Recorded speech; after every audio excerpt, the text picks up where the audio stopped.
"Do I know you? Are you a friend of my husband from his middle school days?" I asked, eyeing the stranger warily. "I'm sorry, but you need to leave right now," I insisted, my voice firm and resolute. "I'm Jackson," the man introduced himself, seemingly unaffected by my demand. "I'm 33 and currently single. Today marked the wedding day of my colleague Lucas, who also happened to be a close friend." As I mingled with guests, a man who claimed to be a relative of Bryce, the groom, approached me and ushered me towards a waiting area just before the ceremony. Physically imposing and with a firm grip, the man guided me forcefully with his strong arms, leaving me feeling uneasy about his intentions. Thinking that perhaps the bride wanted to extend a pre-ceremony greeting, I followed the relative, assuming goodwill. Initially, I admired her apparent courtesy, but that admiration swiftly soured. It became evident that my presence was not welcomed for congenial purposes, but rather as a means of coercion. The bride, waiting in the anteroom, wore a malevolent expression that sent a shiver down my spine. Momentarily taken aback, I managed to compose myself and offered my congratulations. "Congratulations on your wedding," I said, trying to maintain a semblance of normalcy. Her response was abrupt and commanding. "You need to leave immediately," she ordered, leaving no room for argument. "What?" I blurted out in disbelief, unable to contain my reaction to the bride's statement. Her response to my question was exasperatingly patronizing. "This is precisely why dealing with uneducated individuals is such a hassle," she muttered under her breath, the disdain evident in her tone. It was clear that the bride harbored disdain for my educational background, or rather, the lack thereof. She didn't mince her words as she elaborated. "Allow me to clarify. My husband and I hail from esteemed lineage, and today's guests belong to the elite echelons of society. Your presence as a mere high school graduate is jarring and distasteful to me." The implications were not lost on me. My educational background had become a source of embarrassment in their esteemed circles. Naturally, I was aware of Lucas' prestigious background and the disdain some harbor towards those without extensive academic credentials. It wasn't a new experience for me. I'd encountered similar attitudes before. Despite this, my bond with Lucas transcended such superficial judgments, prompting me to attend his wedding. My sole intention was to partake in the joyous occasion and celebrate my friend's union. However, the bride's blatant disdain towards me, a guest she deemed unworthy, cast a shadow over the festivities. Feeling increasingly uncomfortable, I inquired if I could offer Lucas a few words of congratulation before taking my leave. The reaction from the bride and her relatives was immediate and explosive. Feeling overwhelmed by the tension and animosity, I couldn't help but mutter, "This is all a bit too much for me." Confused by their laughter in what seemed like a serious moment, I dared to inquire about the reason behind their amusement. The bride's response stunned me beyond belief. "My husband didn't invite you here out of friendship, but rather out of pity," she declared matter-of-factly. As she continued, the pieces of an unexpected puzzle started to fall into place. Despite my bewilderment, she proceeded, delving into the depths of my troubled past, one marked by parental abandonment and a childhood spent in the confines of an orphanage. She went on to explain how my struggles with malnutrition had left a lasting impact, evident in my tall yet slender frame even into adulthood.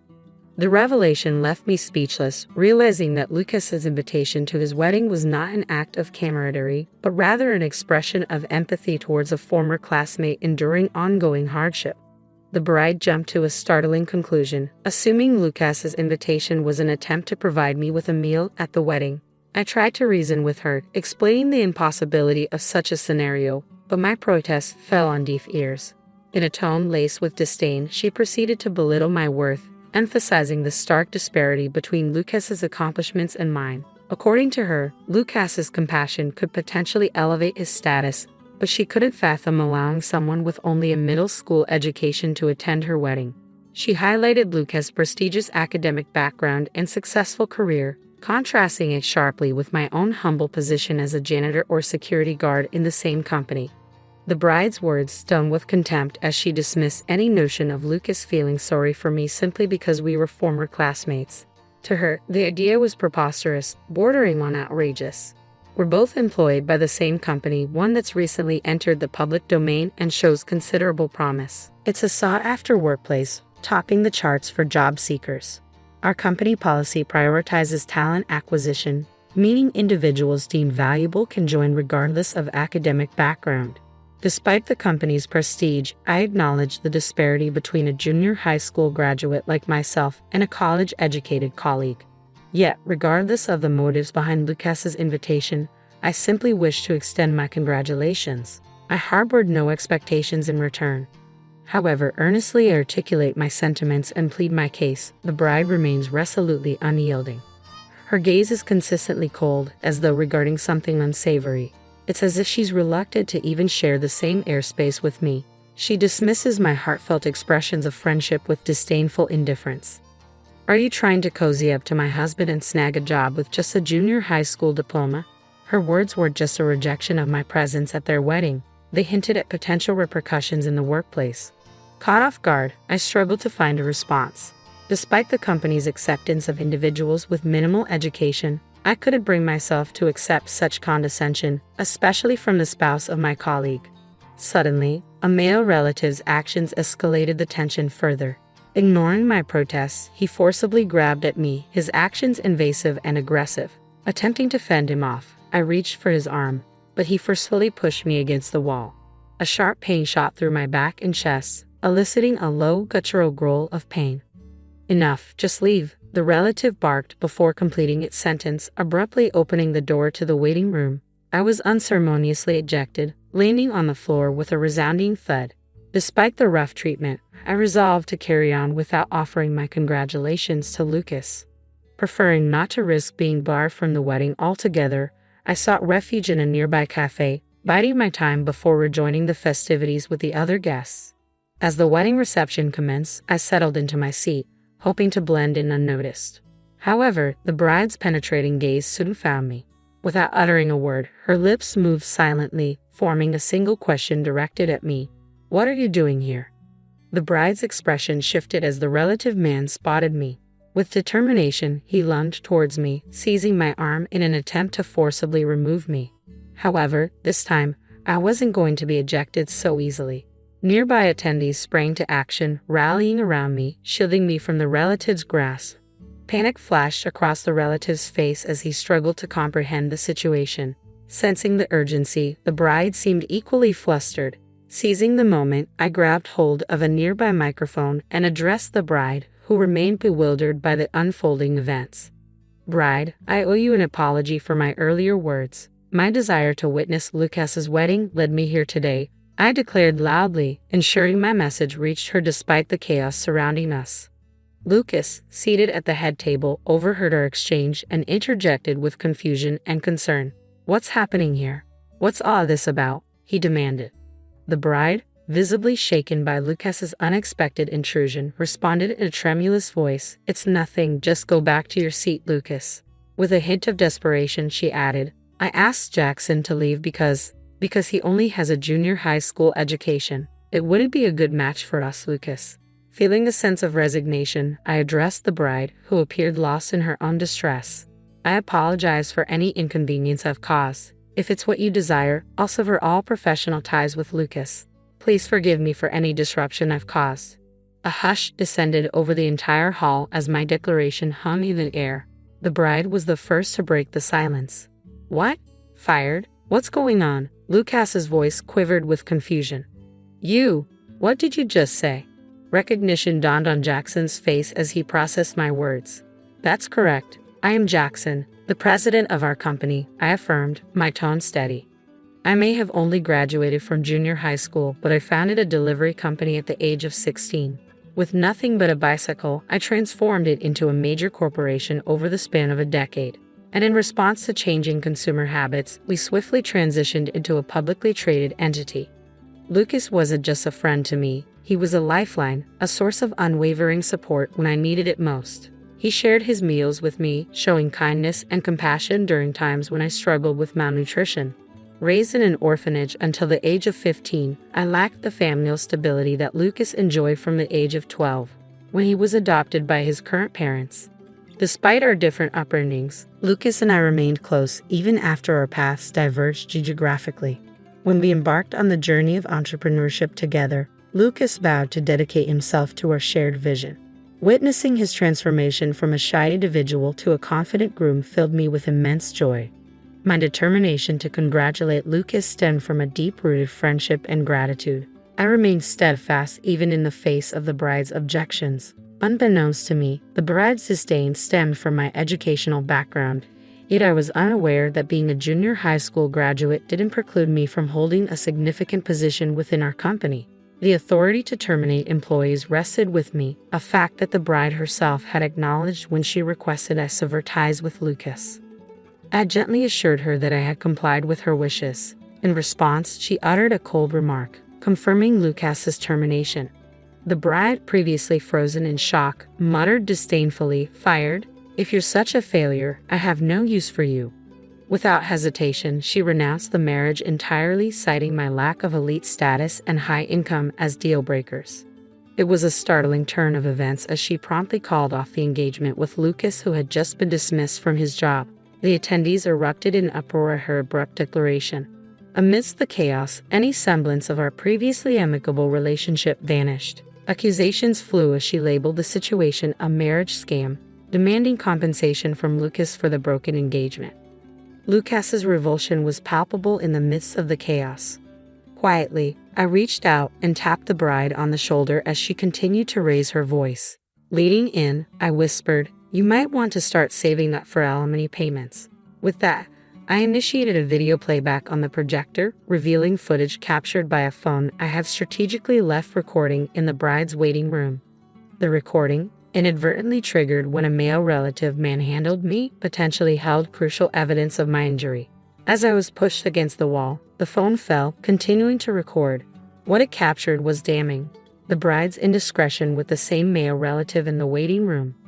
As the ceremony commenced, I retraced my steps to the waiting room in search of the phone I suspected I had dropped. To my relief, I discovered it nestled in a corner, untouched. However, the shock of what I witnessed upon playing back the recording left me reeling. Witnessing such deceitful behavior on what should have been a sacred occasion shook me to the core. It was difficult to comprehend how anyone could stoop to such lows.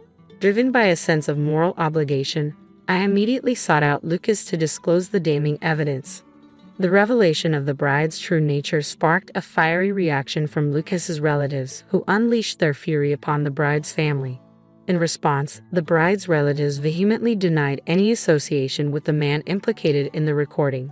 They adamantly refused to acknowledge any connection to him. It later emerged that the man accompanying the bride was nothing more than an unfaithful partner. Despite his charming demeanor, he was essentially a freeloader, lacking any meaningful employment.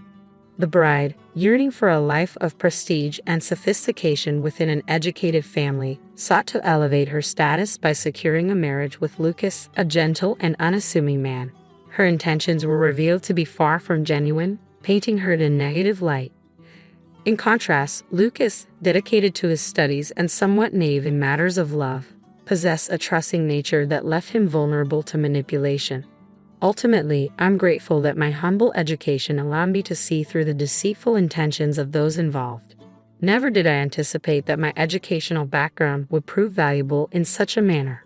The deceitful bride faced the consequences of her actions, being ordered to pay a hefty sum of $5 million for wedding expenses and an additional $3 million for terminating the engagement, accumulating the staggering debt of $8 million. As a result of the humiliation she endured, she found herself isolated from her family. Her unfaithful partner, alarmed by the overwhelming debt, fled the scene, leaving her to face the repercussions alone. With her once inviolable life now in shambles, the bride was forced into a solitary existence, residing in a rundown apartment and toiling tirelessly day and night in a desperate attempt to repay her debts. The arrival of the deceitful woman inadvertently strengthened the bond between Lucas and me, fostering a deeper friendship as we navigated through the ordeal. Meanwhile, our company experienced a period of rapid and steady growth. Observing Lucas's enduring desire for marriage, I contemplated accompanying him to a matchmaking event in the future. "I don't like anything about you, Mother," said my eldest son's wife. "We want to live with our family alone, so get out." I was shocked to hear these words. It reminded me of when I had to leave my own parents' home. Now, I felt angry at the idea of being kicked out of this house too. "Fine, I'll leave," I said, gathering my things to go. This was too much. I was determined never to forgive my eldest son's wife. It was time to put my plan into action. So, my name is Sandra Clark, and I'm 61 years old this year. I'm technically retired, but I'm still lucky enough to have some work. I don't go to the office every day anymore. Sometimes I drop by and attend meetings, but mostly I work from home. My oldest son seems to think I'm not working anymore, which isn't true. I became a widow when I was in my 40s. Right now, I live with my oldest son and his wife. Our family home has been in our family for a long time. It's a bit old and needs some fixing up, but I've always loved it. That's why leaving was hard. I've never had to worry much about money. My late husband's insurance money is still mostly untouched. I've been able to live comfortably without worrying about my future. Even though it might seem like I have an easy life, there are some things that bother me. It's mostly my oldest son's wife, Jessica. She's strong-willed and we often clash. This tension didn't just start recently. It goes back to when she first told us they were getting married. I still remember the outfit she wore when she first came to meet us. She showed up in a tracksuit that looked like something she wore back in high school. She said she wanted to be real with us, but I couldn't help but find it a bit odd. It's not exactly lying, but it felt like she was trying too hard to prove something. She's also very argumentative and smart, which can be challenging. I couldn't understand why my oldest son chose her as his partner. Later, I found out that Jessica was the one who pursued him. She's bold, I'll give her that, and she's attractive too. I think my son, who's a bit naive and sheltered, fell for her charm. Even after they decided to marry, things didn't change much. To put it nicely, she's straightforward. To be blunt, sometimes she lacks common sense in how she acts. I really wanted to object to their marriage, but I reminded myself that it's what my son wanted, so I kept my peace. And now, we're facing the consequences of that decision. After my son and Jessica got married, he insisted that we all live together in our family home. I thought Jessica might disagree, but she was actually okay with the idea. It didn't take long for me to understand why. However, once we started living together, Jessica never lifted a finger to help with household chores. She left everything for me to do, cleaning, laundry, cooking, despite being a full-time housewife herself. She had quit her job when they got married. Even though I work remotely and don't have to go to the office every day, I still have less free time than Jessica. While I'm working on my computer, Jessica would make comments belittling my work, saying I'm just goofing off. At first, I brushed it off to avoid arguments, but it bothered me more and more as it kept happening. Jessica, since you have some free time, could you help out with the cleaning? I asked, noticing her lounging and watching TV. She looked at me with disgust, sighed dramatically, and replied, I don't do housework for your own good, mother. Can't you see that? It's a shame you don't appreciate my consideration.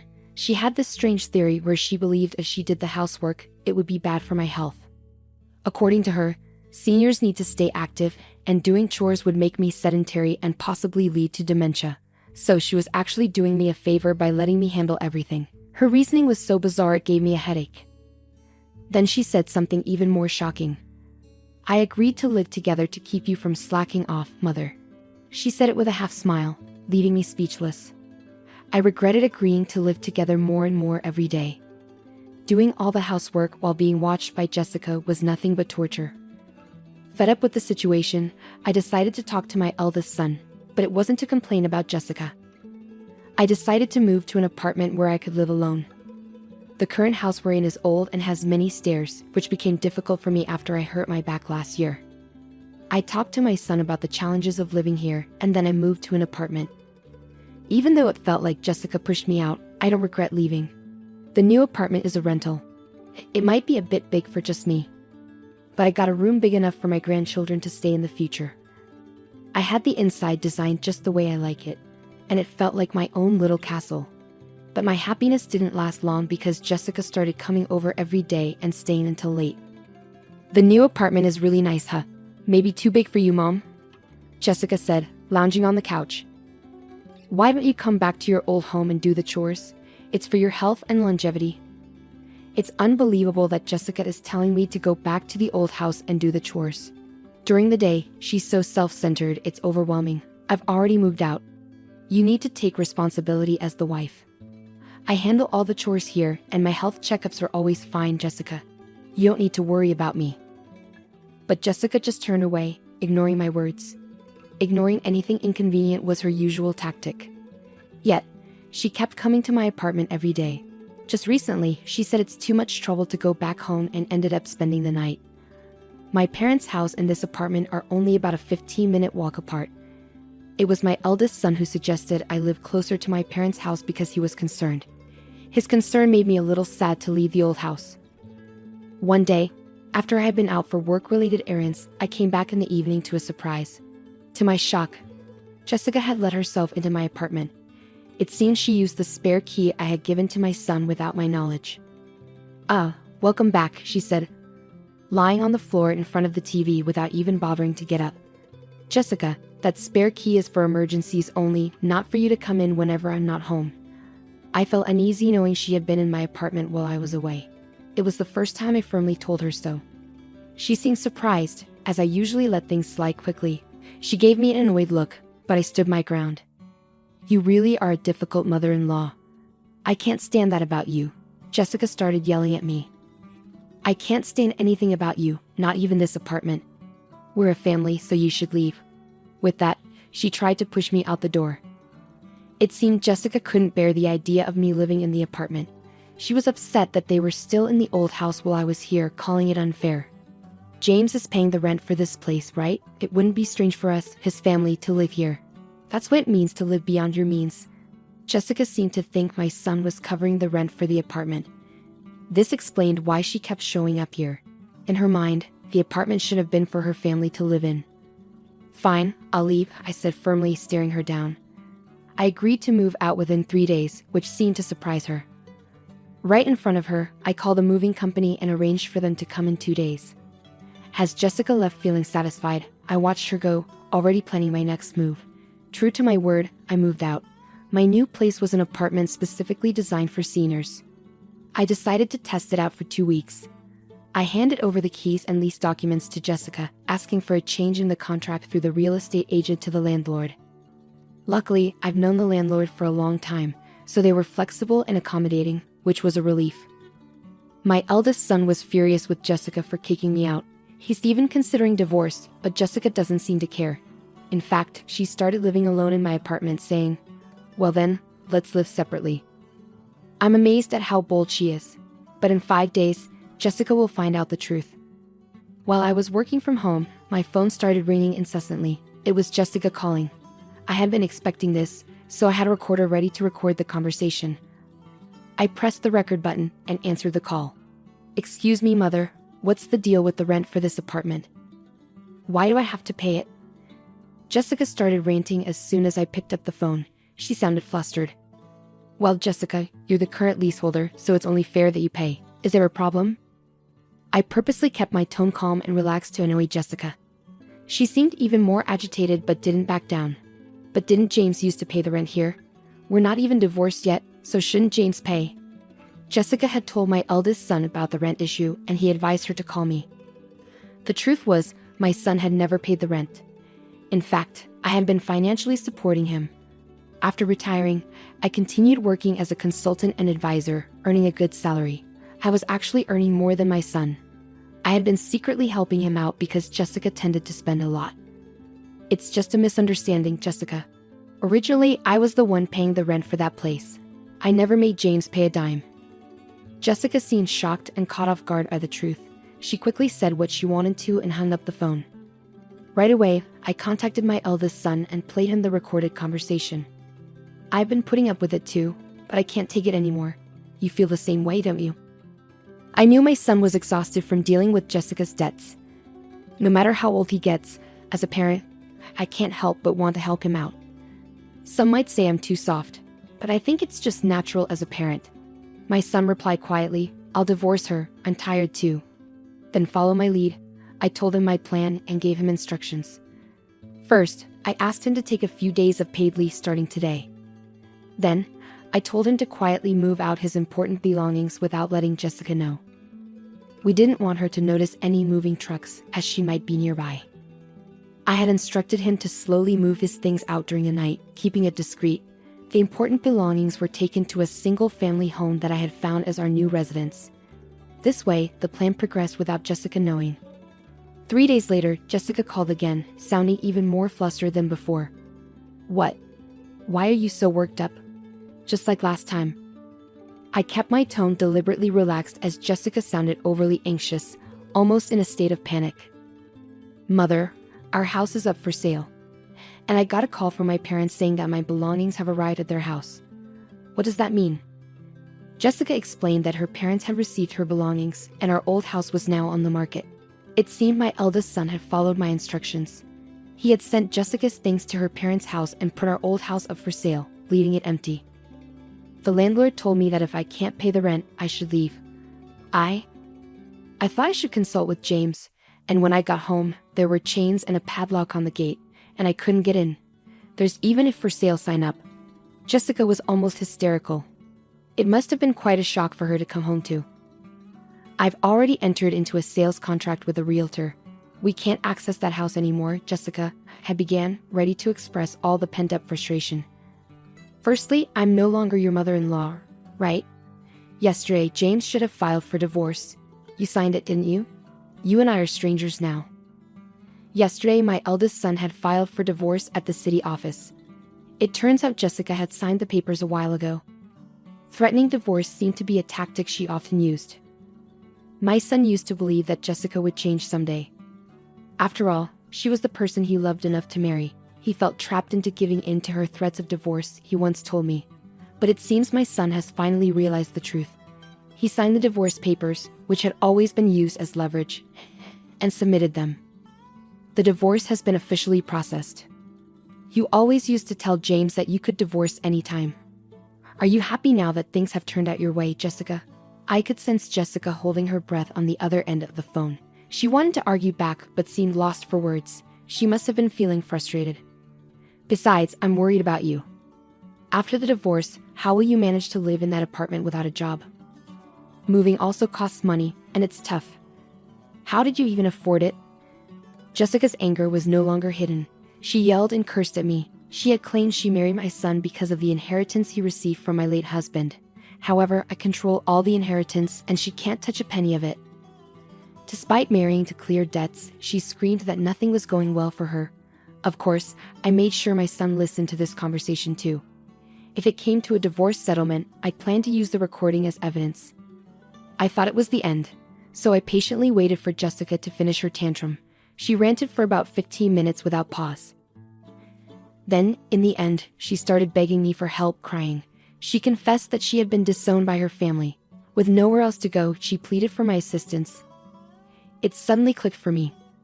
Something had felt off at the wedding, and now I understood what it was. Jessica had no place to go, no home to return to. Despite feeling a bit sorry for her, I couldn't ignore the consequences of her actions. Apologizing now won't change anything. We're strangers now. There's nothing more to discuss. Good luck with your life from here on, I said before ending the call with Jessica. I felt a sense of relief afterward. It seems Jessica caused trouble at my eldest son's workplace. He told me things escalated to the point of involving the police when he returned home. Jessica, who had been staying at the apartment without paying rent, had her keys changed by the landlord while she was out. Now, she can't even get into her own apartment. She might have tried to contact me or my son, but we had canceled our phones and got new ones with new numbers. I can only imagine the despair she felt when she realized she couldn't reach us no matter how many times she tried. We didn't give her our new address either, so she can't reach us that way. After causing a scene at my son's company, she was issued a restraining order. With no other options, it seems Jessica turned to her disowned family for help. However, when she returned home, she was met with a shocking sight. The luggage I had sent to her family's house was left out in the rain in the backyard, and she wasn't even allowed inside the house. It's likely that the unpaid rent for the apartment had been billed to her parents, adding to their anger. I heard rumors that she's currently staying in an apartment provided by an organization that supports homeless people. Without the ability to spend as she did before, she seemed stressed when I passed her on the street. I was stunned to see how much her hair had turned white and how dry her skin looked. She had changed so much. I hardly recognized Jessica at first. It made me realize just how much a change in living conditions can affect a person. I've started a new life in the house I bought with my late husband's inheritance. It's a duplex, so my son can remarry whenever he wants. For now, he joins me for dinner, but otherwise, he takes care of his own things. I've found that this distance works well for us. The money from selling my parents' home is safe for future needs. I plan to use it for my son and his future wife when they marry. And of course, I'll keep some aside for any future grandchildren. I'm thinking of creating the English garden I've always dreamed of in my new home. On days when I'm not working, I spend time in the garden, caring for the young trees and herbs. This new life, filled with hope, has become my daily routine. My name is Lisa. I'm 35 years old and I work part-time. I live with my husband Mark and our daughter Emma. Mark works in an office, and Emma goes to first grade. We bought an old house and we still owe money for it. When Emma started school, I got a part-time job to help pay for the house. Mark's older sister Nancy got married before us. She lives with her dad, Mark's dad, in their family home. Nancy thinks she should have the house because she got married first. She says she'll take care of their dad, so she should get the house. Nancy's mom had already passed away when she got married, so she didn't need to take care of her dad at the time. The house where Mark's parents live is really big, and I remember being surprised when I saw it before we got married. It had a fancy gate and a lot of land around it, which made me wonder if Mark's parents were rich. When Mark and I were dating, he didn't seem very wealthy, so seeing his parents' big house was a shock. Mark said his family used to be rich, but they lost money over the years. He joked that even though his grandparents' house was big, it was old and not very comfortable to live in. He said it was amazing that his parents' house with its big piece of land was still in a nice neighborhood. I understand why Nancy, Mark's sister, wants to keep the house for herself. She kicked Mark out of the house if she could live there. She probably wants to own the land and house herself. But I don't know if Nancy actually owns the house now. When Mark and I got married, he said that since Nancy would take care of their dad, I wouldn't have to. We planned to let Nancy inherit the house. That's why we bought our own house. It might make their dad feel better to be taken care of by his daughter instead of me if he ever gets sick and needs help. When we go to visit Mark's family for Christmas or summer holidays, Nancy doesn't treat her dad very well. Even during meals, it feels like he's not part of the family. If Mark or I try to sit with him, Nancy gets upset and says he prefers to eat alone. After meals, when I talk to my father-in-law in his room, he tells me he's not happy living there because Nancy causes problems. He says he always eats separately from Nancy's family and gets less food. But Nancy still takes a lot of money from him, even though he only has his pension. Nancy doesn't do his laundry or help with chores much. My father-in-law does most of the cleaning and gardening because Nancy ignores him. Even her husband and kids don't treat him well. When my father-in-law asked Nancy's husband for a ride to the horse race track, he got yelled at. Nancy's son, who's 10, is rude to my father-in-law, saying he smells and should stay in his room. It seems like my father-in-law doesn't remember ever holding his grandson, even though they've lived together since he was born.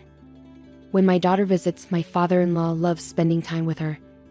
He tells her she's his only grandchild, sounding a bit lonely. Hearing this makes me feel sorry for him. Whenever we go to his house, my husband gets upset and tells Nancy to treat their dad better. But Nancy gets angry with my husband, accusing him of trying to take the house away from her. I won't let anyone take this house, my husband insists. It's worrying how much Nancy cares about the house. Then, my father-in-law had a fall at home. The house isn't set up for elderly people, and he tripped over a small step, breaking his right hand. Luckily, he didn't have any other injuries and didn't need to go to the hospital, but it's hard for him to do anything without his right hand. When we visited him, we were shocked to see how weak he'd become. Not only can he not use his right hand, but he can hardly move his feet and clearly needs help. But Nancy's family completely ignores him and doesn't take care of him. He can still manage to get to the bathroom by himself, but eating is really hard for him. My husband confronted my sister-in-law right away. "Why aren't you looking after Dad?" But she didn't seem to understand why he was upset and just laughed it off. A broken hand is no big deal. He can walk by himself, and he's not complaining. It seemed like my father-in-law, used to being ignored, couldn't stand up to my sister-in-law, and she probably knew it. My husband was even more angry. "Isn't it obvious we should take care of our parents?" When he said that, my sister-in-law smirked and said, "You can take care of Dad." I don't want an old man with hardly any money. I was furious at how my sister-in-law could talk about her own father like that. She even said, taking care of a father who only gets a small pension isn't worth it. Her words were so mean that I lost my temper and spoke up. "Fine, we'll take care of him. He won't heal properly if he stays here." My husband agreed, and we decided to take my father-in-law and leave his house right away. While we were packing up my father-in-law's things, my sister-in-law started saying we couldn't have the house just because we were taking care of Dad. She cared more about the house than her own father and didn't have much else to say. My husband brushed off her comments, saying, "Don't worry, I already bought a house. I don't need this one. Do whatever you want with it." My sister-in-law seemed relieved to hear that. Even as we were getting ready for my father-in-law to move, my sister-in-law and her husband didn't help. Instead, they were mostly interested in checking if there were any valuable items among his belongings. They were probably relying on his pension, but with him leaving, that would stop. They hoped to find something valuable they could sell for cash, but they didn't find anything valuable. When my father-in-law left his house, my sister-in-law and her family didn't bother to say goodbye. They were very cold-hearted. When my father-in-law arrived at our house, he seemed much happier as he played with my daughter. He was like a different person compared to when he was living at his old house. We let him stay in a room that we weren't using, but because the move happened suddenly, we couldn't make any preparations. If we had known earlier, we could have done some renovations, like installing handrails and removing steps. I said to my father-in-law, feeling sorry that we weren't fully prepared, "I'll install the handrails later." To my surprise, my father-in-law also apologized. "I'm sorry for making you worry. I wonder if $200 million will be enough to take care of me and my horses." I couldn't help but laugh. Was my father-in-law making jokes now? He seemed much happier since moving in with us. "Horses?" I chuckled, knowing it was unlikely. "I'm not sure how much it costs to take care of horses, but taking care of you will probably cost more." I couldn't understand why my father-in-law brought up horses, but his joke seemed way over the top, like something a wealthy person might say. But when I saw his worried face after my response, I started to worry too. He asked, "Does taking care of a person really cost that much?" "All I have left is $200 million. Looking at his serious expression, I realized he wasn't joking earlier. I panicked and tried to explain that my previous comment was just a joke. $200 million is more than enough. It's actually too much.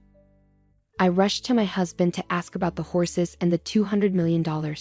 He was just as confused, but then he remembered something about his grandfather being a landowner. "Remember how I told you my granddad was wealthy? Maybe Dad used to own horses." My husband and I decided to talk to my father-in-law to get the full story. It turned out that he had been owning horses for years, and his trips to the racetrack were actually to check on his own horses, not to bet. He had kept this a secret from his family, so my husband and his sister had no clue about it. Now, with his broken hand and thinking about his future, he worried that if he mentioned owning horses and having $200 million in assets, his daughter and son-in-law might demand it all. He got concerned when I mentioned making home modifications, thinking it might trigger their demands. That's why he decided to tell me about his horse ownership and finances. Understanding the situation, my husband reassured his father, saying, "I'm not sure how much it costs to take care of horses. If you've got $200 million, you should be okay. We'll handle your caregiving expenses, so don't worry about it." His confident words reassured me too. After checking with the person who had always looked after the horses, we made sure there wouldn't be any issues, and we'd put the horse matter to rest. Now that I knew my father-in-law was quite wealthy, I started to see him in a different way. I couldn't help but think that his daughter, who had kicked him out despite his wealth, would regret it once she found out the truth. The idea of her regret brought me some satisfaction. Since my father-in-law moved in with us, our lives had changed. It was busy juggling my part-time job and taking care of him, but my husband helped, and we managed. Having my father-in-law at home brought a new companion for my daughter, and he seemed happier too. His walking had improved since he moved in, and even though we hadn't finished the home modifications yet, he could walk slowly with a cane. Although his broken hand hadn't healed yet, he was practicing eating with his left hand. In his old home, my father-in-law didn't move around much because his nephew would complain whenever he left his room. Even when he tried to go to the racetrack, his son-in-law would seem annoyed. This lack of activity might have contributed to his muscles weakening and his fall. On sunny days, he enjoyed going for walks with my daughter. I had been so focused on my father-in-law's recovery that I hadn't thought much about my sister-in-law. However, 3 months after my father-in-law moved in with us, my sister-in-law called in a panic. "Is Dad there? If he is, get him on the phone right away." But at that moment, my father-in-law was out for a walk with my husband and daughter. When I told her that, she got even angrier. "You knew, didn't you? You knew that house was rented. That's why you took Dad to cause problems for us." I was confused by what she said. She seemed to be suggesting that their house was rented, but she had always boasted that it was theirs. While it might still be in my father-in-law's name, calling it a rented house didn't add up. As I struggled to respond, my sister-in-law became even more upset. Some man claiming to be the landlord of our family home showed up, saying I'm behind on rent and that I need to either pay up or leave. I was even more confused when she mentioned the landlord of the in-laws' home. Shouldn't it be my father-in-law? Did he go to collect rent for my sister-in-law? Just then, my father-in-law returned, so I quickly explained the situation and had him answer my sister-in-law's call. With a hint of anger in his voice, my father-in-law spoke to the daughter who had driven him out of his own home. "Weren't you told that the house was rented? That house belongs to the company where my father was the CEO. I've been paying the rent until you kicked me out." My father-in-law sounded distant, and my sister-in-law, sensing his anger, shouted from the phone, "I haven't heard anything about this. I'm coming over right now, so wait for me." About 30 minutes later, my sister-in-law and her husband arrived, looking flushed and surprised to see my father-in-law walking on his own. But there were bigger issues to address as my sister-in-law erupted once more. "I thought the land and house belonged to you, Dad. Did you deceive me?" my sister-in-law's husband asked. "All that aside, can you please pay the rent? If you don't, we'll be kicked out of the house." My father-in-law laughed it off. "Why should I pay rent for a house where I'm not living? After you guys kicked me out, don't you think that's a bit too much to ask?" Unable to respond to my father-in-law's reasonable statement, my brother-in-law fell silent. This time, my sister-in-law began to speak. "Dad, were you planning to make us struggle from the beginning? You seem far more energetic than when you were living with us, even though you pretended to be injured." To address my sister-in-law's strange accusation, I intervened. "That's because he's been doing rehabilitation exercises every day, working on walking, and practicing using his injured hand for eating." My father-in-law chimed in, reinforcing my words. "I actually think being kicked out by you guys was a blessing. Since I came to live with Mark, we all eat together, and I'm never made to feel like a nuisance." Upon hearing this, my sister-in-law and her husband fell silent, their jaws clenching shut. Then, right on cue, my daughter came and unwittingly revealed my father-in-law's true status. "Grandpa, your horse is going to race in the next horse race, right?" My father-in-law grinned and replied, "Yes, it'll be in this Sunday's race. Why don't we go watch it together?" My daughter happily dashed off, but my sister-in-law and her husband seemed to grasp the significance of this. They hastily asked my father-in-law, "Dad, do you own a horse? Are you a horse owner?" My father-in-law replied, a smug look on his face, "I stayed silent because I knew if I mentioned money, you'd try to take it. And I know talking about horse racing always makes your husband frown." With that, my father-in-law's previously cheerful demeanor turned serious. His intimidating expression sent shivers down my spine. And as he began to speak slowly, the tension in the room intensified. "I no longer consider someone like you, who disrespects your own father, as my daughter. I knew you only moved in with me for the inheritance." Caught off guard by my father-in-law's stern words, my sister-in-law was visibly stunned. With the final blow, my father-in-law declared, "You won't get a single cent of my inheritance." Upon hearing this, my sister-in-law appeared shocked and stumbled backward. Her husband, who had been trying to support her, looked defeated and left the room. The rent for my father-in-law's house was a hefty sum, and it was impossible for my sister-in-law and her husband to afford it. So inevitably, they had to move out. I had no idea that my parents-in-law's house was rented, and my husband didn't know either. He later confirmed it with his father. After moving out, my sister-in-law, who had been spending money recklessly without worrying about rent, suddenly found herself in a financial crisis. Their spending habits were hard to break, and they started relying on credit cards to make ends meet, which only resulted in mounting debt. I heard that my sister-in-law and her husband, unable to rely on my father-in-law anymore, moved to her husband's parents' house, but I'm not sure what happened after that. Meanwhile, Things have been going well for us since we started living with my father-in-law. My father-in-law, who had previously broken his hand, healed well, and his legs and hips became stronger to the point where he could do everything on his own. He's now so energetic that he goes jogging with my daughter. He's like a completely different person from when we first moved in. Since that incident, my father-in-law has been having discussions with my husband and thinking about the future, even drafting a will. I'm not sure what's in the will, but I assume he's arranged things so that his daughter won't inherit anything. What made me happiest was when my father-in-law paid off the remaining balance of our home loan. We still had nearly 20 years of payments left, but I'm grateful that he paid it off ahead of schedule. With the loan fully paid, my father-in-law is considering doing some renovations to our home to make it more accessible. He talks about his plans with a smile, but I don't want him to talk about becoming bedridden. I want him to stay healthy for as long as possible. My sister, who took John away from me, said, "I'll be happy enough for both of us." She sent me an invitation to her wedding with John, trying to make me jealous. But I told Mom, "We'll go anyway. We'll make sure to make it special." Usually my parents are nice and hardly ever get mad, but they'd had enough of my sister's bad behavior. We went to the wedding with determined smiles, but it turned out to be a disaster, not a happy occasion. I'm Hannah Turner, 24 years old, and I draw pictures for a living. I got married recently, not even a year ago, and my relationship with my husband, John, is strong. We met through a friend and quickly started dating. He proposed to me at a restaurant with a beautiful view at night. Our wedding was full of happiness, surrounded by family and friends.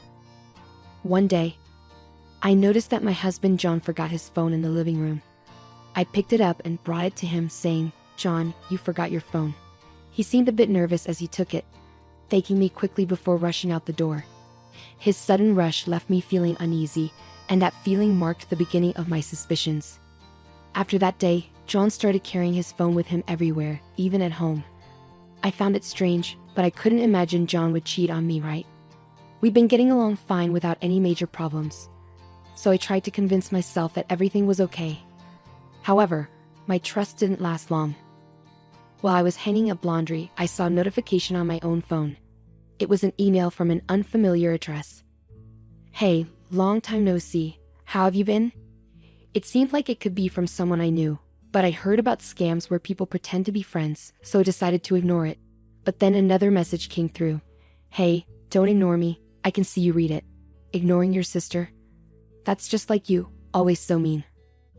Right after I closed my phone, it rang, and it was another message from the same unknown sender, calling me their sister.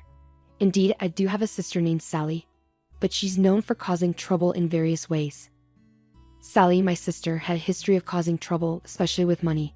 She often borrowed money from friends and then disappeared without paying them back, leaving my parents and me to deal with the fallout. Because she was their daughter, my parents always ended up paying off her debts. On top of that, Sally had a habit of making complaints over the smallest things. She'd yell and be rude, even making people kneel down to apologize to her. This made her a difficult customer to deal with. Another problem was Sally's love life. She had a thing for men who were already in relationships, whether they were friends or family. She didn't care about causing tension between people, she just pursued what she wanted. Because of her behavior, I had cut ties with Sally since she left home, so when I received a message with the word "sister" on my phone, I felt uneasy. I debated whether to respond, but I ultimately decided to ignore it. Whether it was really Sally or someone pretending to be her, I didn't want to get involved. However, the messages kept coming until I finally opened one to block the sender. What I saw shocked me to my core. It was a message from Sally, saying that John was now hers and that I should hurry up and divorce him. There was even a photo of John and Sally together as proof. I didn't need any more confirmation, I knew it was true. I sat down, feeling dizzy with shock and disbelief. After Sally's message, John never came back home. Instead, all I got was a set of divorce papers filled out by him. My attempts to reach John were met with silence. Losing my husband in such a sudden way left me feeling devastated, angry, and emotionally fragile. Why, John? I cried for days.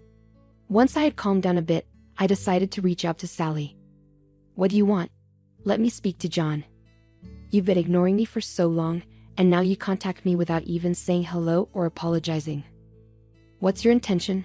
I demanded, Excuse me? You should be the one apologizing. Just send John back home for now.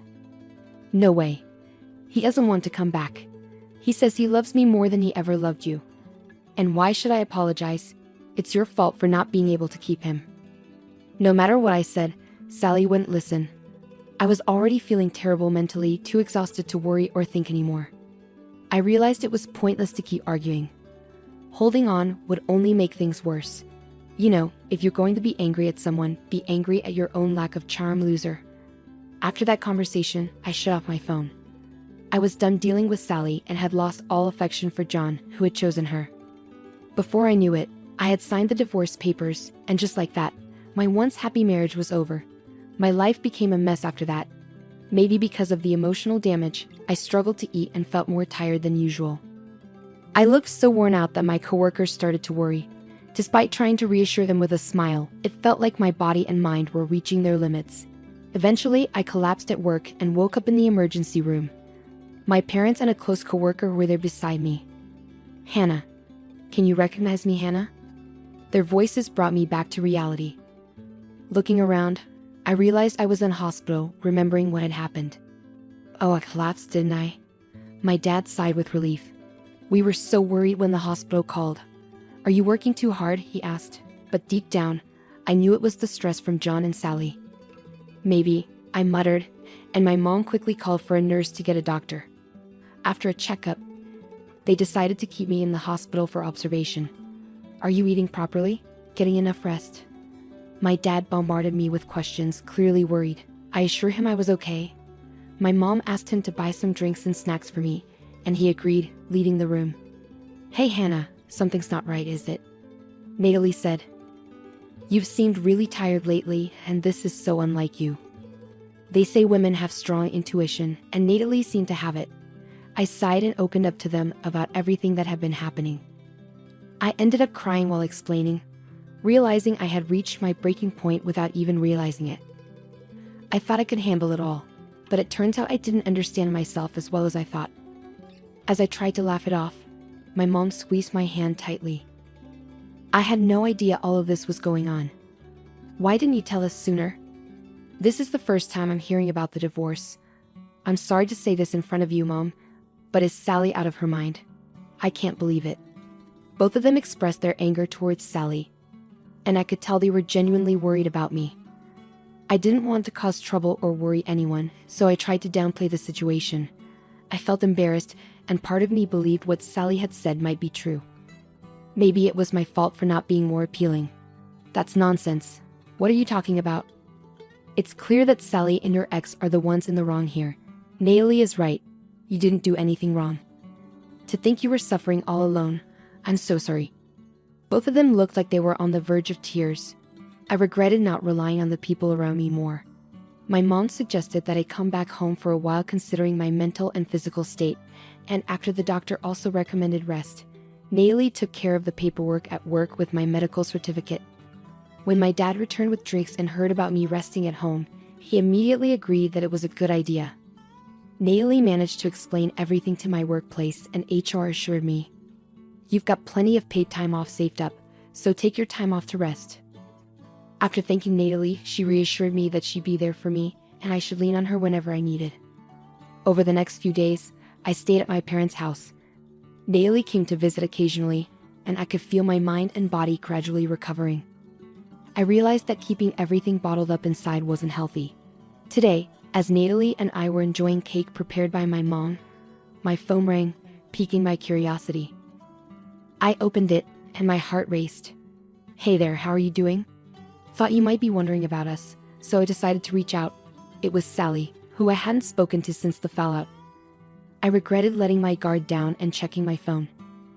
Natalie noticed the change in my expression. "What's wrong? Are you okay?" Yeah, I'm fine," I replied, but it was clear something was off. Natalie asked if she could see my phone. I didn't want to worry her, but I had just realized that bottling things up wasn't good. So, I nodded and handed her my phone. Natalie looked puzzled as she read the message. "What's this? Is she picking a fight? This is Sally, right?" I nodded in response, and Natalie closed the phone. "Just ignore it. Actually, let's block her." No point in dealing with someone like this, she suggested, and I agreed. Opening my phone to block Sally just then, another message from Sally came in. We've been living together smoothly since then, and guess what? I got pregnant. You might be thinking already, but nope. John and I started our relationship 6 months ago. The word pregnant made time stop for me. We had been trying to conceive during our marriage. It would be great if we could be blessed with our baby soon, we used to say. Reading this message hurt deeply. Tears started flowing, and Natalie, seeing me cry, took the phone from my hand. After reading the message, she yelled, "What? I can't believe this. I'm so mad I could explode. We should sue them." Suing was something I had considered when I first received the message, but now, I didn't have the energy or will to pursue it. "I just don't want to deal with this anymore," I muttered, and Natalie calmed down. "Sorry, I got too emotional." "You're right. It's best not to get involved." Natalie's comforting back rub felt so kind, and I cried a bit more. Then my mom came into the living room, having seen what happened. "Hey Hannah, actually, I haven't told your dad about this yet." I understood what that meant. Knowing this would infuriate my dad. But I think it's time we told him. My mom's solemn words struck me deeply. I took a moment to think. I also believe it's time to talk about it. This is just too much, I concluded. Natalie's words convinced me too. So I decided to let my mom talk to him. My mom said she would talk about it, so I decided to leave it to her. After Natalie went home and it got dark, my dad came back from work. He said it smelled good in the house and asked what was for dinner. I welcomed him home, and he seemed happier since I returned. Mom said Dad's mood had improved, and she was glad I was back. Her words made me really happy, knowing I had a place where I felt calm. But today, Mom looked serious when she talked to Dad. She said they needed to discuss something important, and Dad understood, becoming serious too. Then Dad mentioned it was about me, and I could see kindness in his eyes, which almost made me cry. After explaining everything to Dad, he seemed calm but a bit angry. He told me not to block Sally yet, even though I didn't have to read her messages. He must have had his reasons. Mom usually followed Dad's advice in situations like this. Dad also suggested letting Natalie know about it. I understood and agreed. Both Mom and Dad reassured me that everything would be okay and that they were here for me, along with Natalie. Their kind words and smiles made me feel so relieved and happy that I ended up crying. Seeing this, both my parents laughed, and my heart felt warm. That night, I told Natalie everything, and she said, "It's wonderful you have such supportive parents, and remember, you've got me too." I gazed at the stars, feeling comforted. After talking it over more, I decided to move back home. That meant going back to my parents' place since it's close enough to commute to work from there. Natalie thought it would be better for my mental well-being to be away from a house full of painful memories. Since I was the one on the rental contract, I handled canceling it and sent John's stuff to his parents' house. On moving day, I sorted out mail forwarding at the post office and completed the move smoothly. I bid farewell to the landlord with a smile, leaving on good terms. Back at my parents' place, I settled back in and returned to work. My coworkers had been concerned, but now I could genuinely tell them I was okay with a smile. My boss reminded me not to push myself too hard, which made me appreciate my workplace even more. A few months later, I returned home. When I got there, my mom had a serious look on her face. She said we needed to talk and asked me to come to the living room after changing. I sensed something was wrong from her expression. After changing, I went to the living room where my parents sat, looking puzzled over a letter. I sat down in front of them, and they showed me the letter. It was an invitation to a wedding, but what could be the problem with it? I asked if I could see it, and my dad said yes. When I looked at it, I saw it was from Sally and John. I was shocked. What? I couldn't believe it. "You filed a forwarding address because you moved, right?" my dad asked. "Yes, that's right." No wonder both my parents looked worried, but surprisingly, I felt calm. If this had happened before, I would have been really shocked, but now, I just felt disgusted. "Are you okay?" my mom asked, concerned. Dad was also watching me. "Somehow, I'm better than I expected. I just feel disgusted. I wonder how far they want to go to insult me, right? Even if she's my daughter. This is too much for me to handle," I said. I'm glad Hannah isn't as shocked as we thought, but this is still unacceptable. I could see my parents were angry for my sake. I'm grateful for my parents who are standing up for me. The invitation was addressed to me. Do I have to go? I asked, feeling uncertain, and my parents looked at me with determination. Mom and I will go. We'll show them what hell looks like. It was unsettling to see my usually gentle parents so angry. But the invitation is addressed to me, I pointed out. Well, we're the parents of the bride. It would be rude not to attend, right? My dad reasoned. Exactly. It's our daughter's wedding. We're looking forward to it, Mom said with a smile, but her eyes didn't match her expression, making me nervous. Dad brushed off my concerns and kept getting ready. I hope it's okay, he said, ignoring me. I heard a car pulling up, so I went to check if they had called a taxi. But instead, I found Natalie stepping out of a familiar car. Natalie, what are you doing here? I asked in surprise as I opened the door. She looked stunning in her party dress. Good morning. Are your dad and mom ready? She asked, ignoring my question. Wait, am I attending the wedding too? I was shocked by her statement. When my parents came out, I asked them what was going on. It turned out that one of John's relatives was a friend of Natalie's. Upon hearing about the situation, she was invited to attend as his relative's girlfriend. My parents didn't object. In fact, they seemed excited about going together. As I pondered what they were up to, Natalie said, I can't just sit back after what happened to Hannah. You get it, right? Despite feeling anxious, I agreed. Then my parents and Natalie left together for the venue in one car.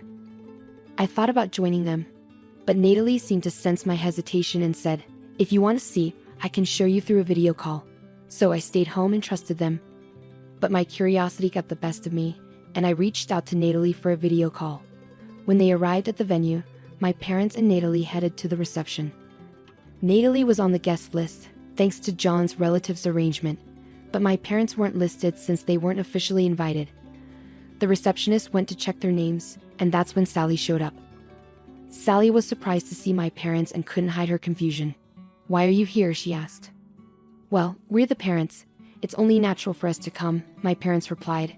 There seems to be a mistake. We didn't receive an invitation, they explained, which made Sally force a smile. The invitation was actually meant for Hannah. Yes, we were surprised when Hannah told us about it. We had no idea about the wedding. Since Hannah couldn't make it today due to work, we came instead. It's fine to invite Hannah, but you should have sent one to us too. It wouldn't look good without the bride's parents, right? My dad pointed out, mentioning the lack of invitation twice. Though I couldn't see my parents' expressions through Natalie's video call, I could picture the scene in my mind. Yes, I'm your daughter after all. Of course, you'd be happy. Sally seemed to genuinely believe my parents came for her sake. I thought she was delusional, I muttered to myself. Then John appeared. He turned pale at the sight of my parents. Relax, John. They came to celebrate with us. They must really love me, especially since Hannah is like that. Sally reassured John, who seemed relieved and greeted my parents with a smile. John's parents also joined in, and the atmosphere became friendly and warm. Seeing my former in-laws chatting happily, a memory of being fondly cared for by them stings a bit. I wondered if they were only nice to me because I was their son's wife, which was a bit shocking. Maybe it was indeed the right decision not to go, I murmured. And the scene shifted to the ceremony and then to the reception. At the reception, Sally and John made a happy entrance. Natalie occasionally asked me if I was okay, but surprisingly, I was fine, responding, I'm okay. More than anything, I was worried about my phone's battery, but she reassured me she had a portable charger, well prepared indeed. When it was time to read the letter of gratitude to the parents, Sally started panicking because she hadn't expected her parents to come. Seeing this, my parents asked the MC for the microphone. Today, we weren't actually supposed to come, so it's understandable that Sally wasn't prepared. As a surprise from us to you, we'd like to convey a message to our daughter Sally, my dad announced. The venue erupted in applause. Sally seemed relieved by the save and smirked, clapping exaggeratedly. Dad, I'm so happy. Her exaggerated gratitude was annoying. I kept watching, feeling uneasy. Then my dad did something unbelievable with a smile. Our surprise from us to you is this, he announced, and suddenly the doors of the reception hall opened, revealing several men standing there, all looking outraged. I watched the scene unfold, wondering what would happen next. Sally turned pale at the sight of them. Our Sally is so charming that she has received affection from many men. The kind Sally has responded to all these feelings, making her a pride and joy. And today, These gentlemen wanted to give us a prize, so we brought them here. My dad initiated, leading to the men storming the stage, expressing their anger.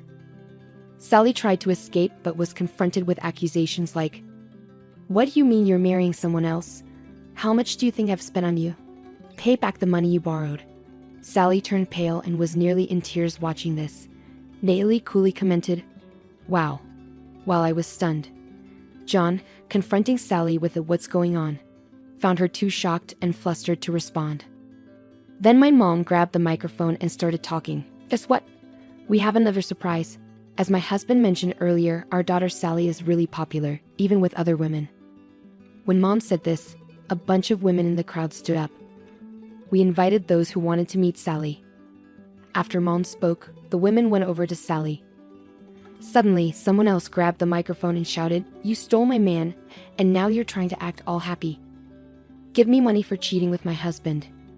You disappeared as soon as I lent you money. Pay me back." Everything got chaotic. The reception room went from noisy to really chaotic. I bet the other guests were shocked, but they seemed more disgusted than surprised. It was scary to see my parents smiling through all this madness, and I realized this was the kind of reputation my sister had. Amidst all the chaos, someone else grabbed the microphone. "Sally, it's really nice to see such a lovely person becoming our son's wife." Surprisingly, it was my ex-mother-in-law who spoke up unexpectedly. I was puzzled, wondering what she meant. She went on, "It might not be as grand as the surprise Sally's parents prepared, but we also have something special for you." John seemed shocked by his mother's words. "What do you mean, Mom? Can't you see what's happening?" But his attempt to calm things down was ignored by my ex-father-in-law, who took hold of the microphone. "First, we want to thank Sally's parents for their thoughtful surprise. I happen to own a business, and we decided to remove John from his expected position as my successor. That's our surprise for you." "What? What's going on?" Sally and John were shocked. I remembered hearing about John being prepared to take over his dad's business during their marriage, so his dad's announcement was surprising. "What are you saying, Dad? You've made your own choices, cheated by your own will, divorced by your own will, and remarried by your own will. Someone who can make such commendable decisions should start your own business rather than take over mine. Don't decide on your own. You said I was the successor." John looked panicked. "We're serious. You're already doing great on your own.